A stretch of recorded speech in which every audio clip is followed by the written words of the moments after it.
Hi everyone, ఎలా ఉన్నారు? అందరు బాగున్నారా? నేను మీ భారతి.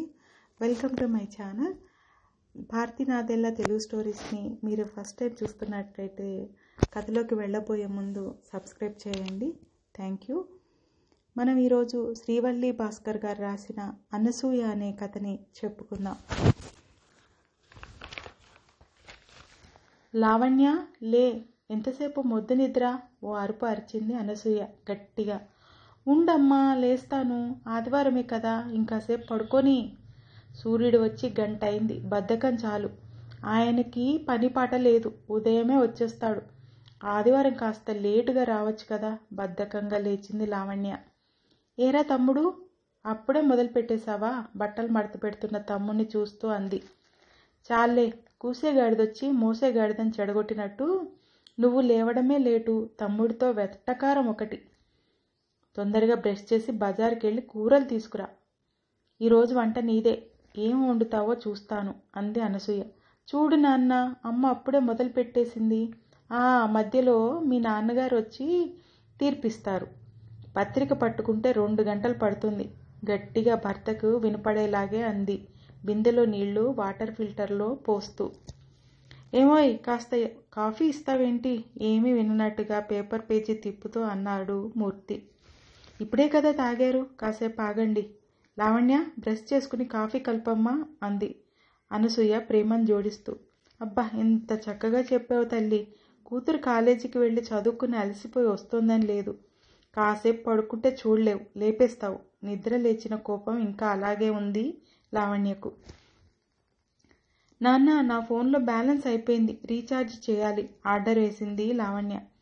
అత్తగారింటికి వెళ్ళవలసిన దానివి, రీల్స్ యూట్యూబ్లు అంటూ కాలక్షేపం చేయడం మంచిది కాదు. పని మొదలుపెట్టు, గద్దించింది అనసూయ. చూడు డాడీ, పనులు నేర్చుకోవడానికి చాలా టైం ఉంది కదా. అయినా ఫోన్ ఆన్ చేస్తే చాలు, యూట్యూబ్ చూస్తూ వంటలు చిటికలే చేసేయచ్చు. అమ్మకేం తెలుసు? అనసూయ చిన్నపిల్ల, నేర్చుకుంటుందిలే, కాస్త సముదాయిస్తున్నట్టుగా అన్నాడు మూర్తి.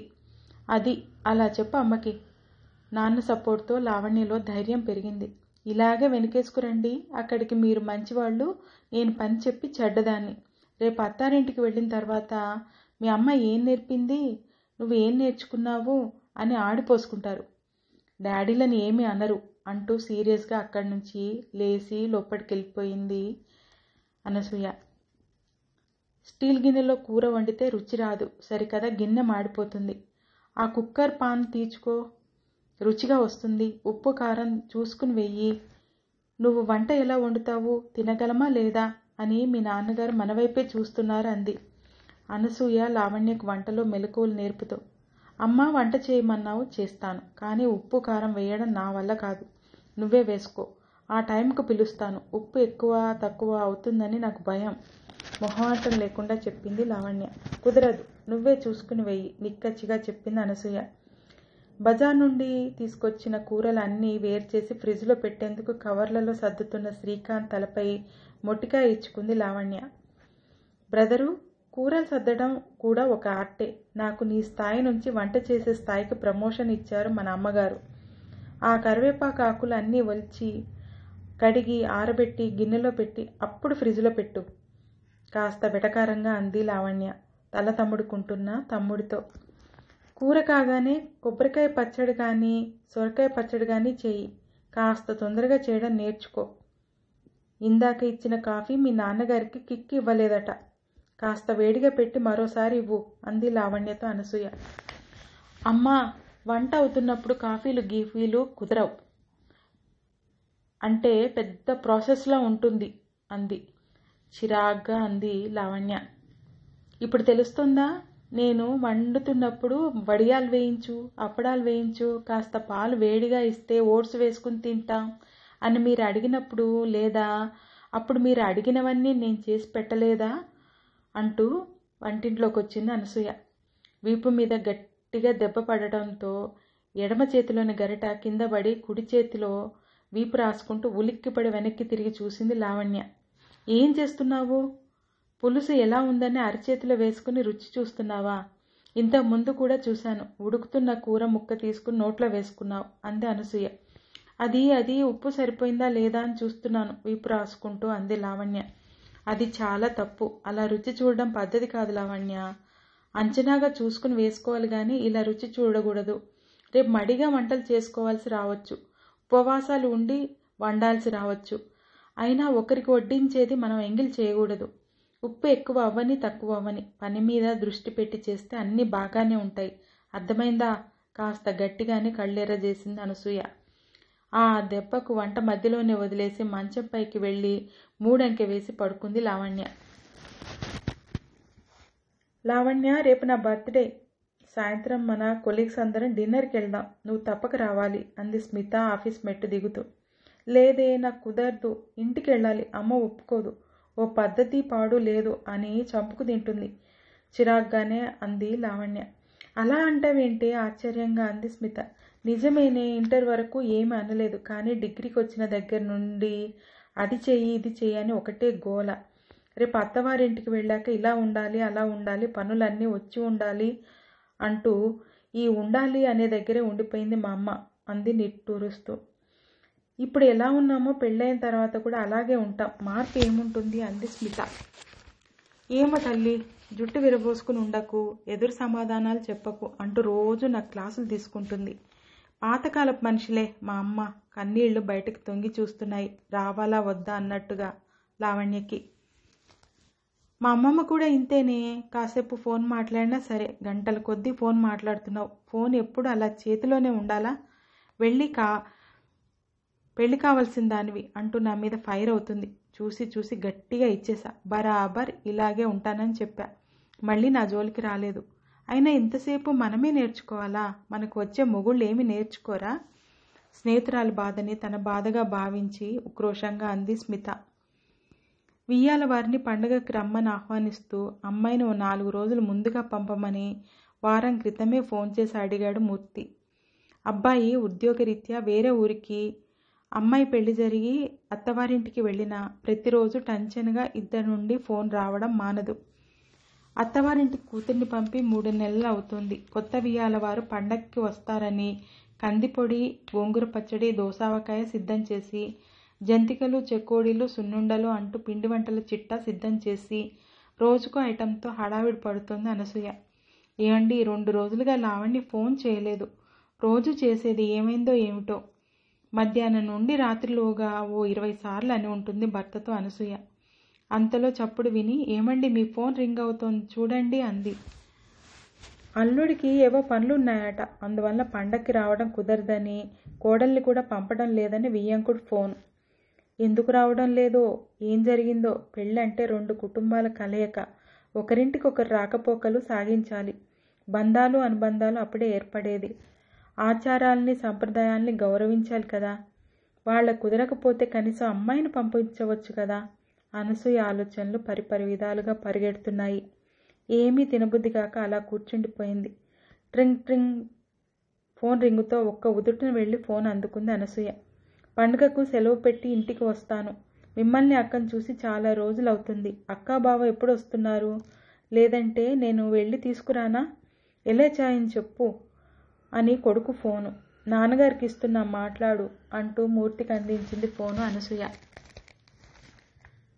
సూర్యుడికి పని పాట లేదు, పొద్దున్నే వచ్చేస్తాడు అన్న లావణ్య మాటలు గుర్తుకు తెచ్చుకుంటూ అన్యమనస్కంగానే మంచంపై నుండి లేచి చూసింది అనసూయ.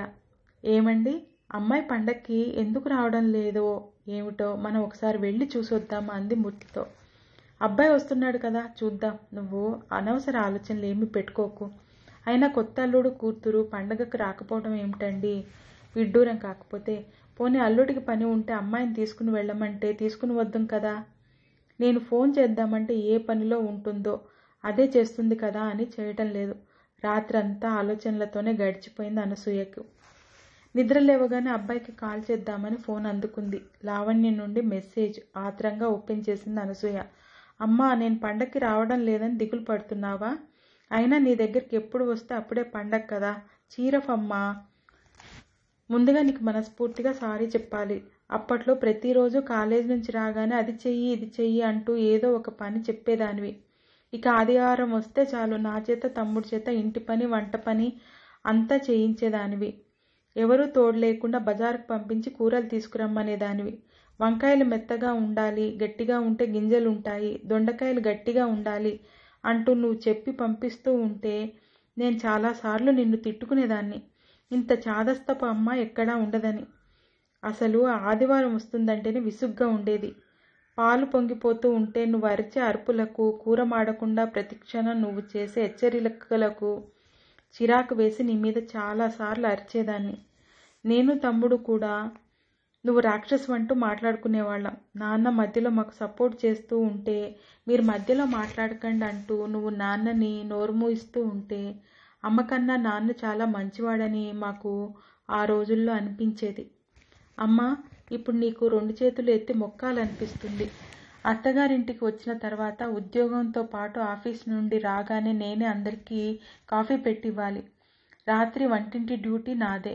వంట లేదా టిఫిన్, రకరకాల చట్నీలు చేసి పెట్టడం, వంటిల్లంతా నీట్గా సర్దడం. ఈ ఓపిక ఎక్కడి నుంచి వచ్చిందో తెలుసా? నీ నుండే. ఈ పనులన్నీ నాకు చాలా సులువుగా ఉన్నాయి.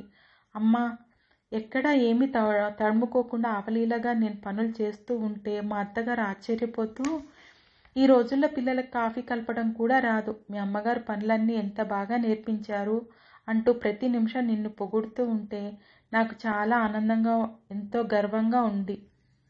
అమ్మ, నువ్వు ఒక గురువులా ఇంటి పని, వంట పనే కాదు, ఒంటరిగా వెళ్ళి సామాన్లు తీసుకురావడం, నిర్ణయాలు తీసుకోవడం, ధైర్యంగా ఉండడం, సమాజంలో ఎలా మిగలాలి, ఎలా ఎదగాలి అన్నీ నేర్పావు. నా కూతుర్ని, కొడుకుని ఎవరు ఒక్క మాట కూడా అనడానికి అవకాశం లేకుండా పెంచుతాను అని నువ్వు నాన్నతో అంటున్నప్పుడు నీ మనసు ఎంతో కఠినం అనుకున్నాం. కానీ ముందు చూపుతో నాకు, తమ్ముడికి నువ్వు నేర్పిన పనులు, అలవాటు చేసిన ఓర్పు తలుచుకుంటూ ఉంటే ఇప్పుడు అనిపిస్తుంది, అమ్మా, నువ్వు మా భవిష్యత్తును ముందుగా చూసేసావేమో అని. అప్పుడు బాధగా అనిపించిన విషయాలు ఇప్పుడు ఆనందాన్ని ఇస్తున్నాయి. ప్రతి పని ఒక ఎంజాయ్మెంట్లో ఉంది నాకు. స్కూలు, కాలేజీల్లో నేర్చుకున్న చదువు కన్నా నీ ఒడిలో నేర్చుకున్న విద్యే ఎక్కువ ఉపయోగపడుతుంటే ఎంతో ఆనందంగా ఉంది. తమ్ముడు నేను మాట్లాడుకునేటప్పుడు నీ గురించి ఎక్కువగా మాట్లాడుకుంటాం. అప్పటి మా ఆలోచనల్ని తప్పని ఇప్పుడు అర్థం అవుతోంది. నేర్చుకుంటే అన్నీ వస్తాయంటూ నువ్వు కళ్ళు ఎర్రజేసి నేర్పిన నేర్పరితనం ఇప్పుడు నా చేతలలో కనిపిస్తోంది. ఇక అసలు విషయానికి వస్తే, పండక్కి మా ఆడపడుచు, ఆమె భర్త, పిల్లలు వస్తున్నారు. అత్తయ్య ఒక్కరే చేసుకోలేరు. అందుకే మేము 4 రోజులు ఆలస్యంగా వస్తాం. తమ్ముడితో కూడా మాట్లాడాను. మేము వచ్చే వరకు ఉంటానన్నాడు. హ్యాపీయే కదా? నిన్ను చూడాలని, కొత్త కాపురంలో నా అనుభవాలని నీతో పంచుకోవాలని ఎంతో ఆతృతగా ఉందమ్మా. మా వారు, అత్తమామలు నా పనితనాన్ని, ఓపికని మెచ్చుకున్నప్పుడల్లా అత్తవారింటిలో మంచి పేరు తెచ్చుకోలేకపోయినా చెడ్డ పేరు తీసుకురావద్దని నువ్వు అన్న మాటలే గుర్తొస్తాయి నాకు. మరో జన్మంటూ ఉంటే మళ్ళీ నీకే పుట్టాలని కోరుకుంటూ, నీ లావణ్య. అలా అమ్మ చెప్పిన మంచి మాటలు, అమ్మ నేర్చిన మంచి పనులు జీవితంలో ఎప్పటికైనా పనికొస్తాయి. అవి పనికొచ్చినప్పుడు మాత్రం అమ్మ గొప్పతనం తెలుస్తుంది కదా. మీకు నచ్చినట్లయితే ఒక కామెంట్ చేయండి. Thank you.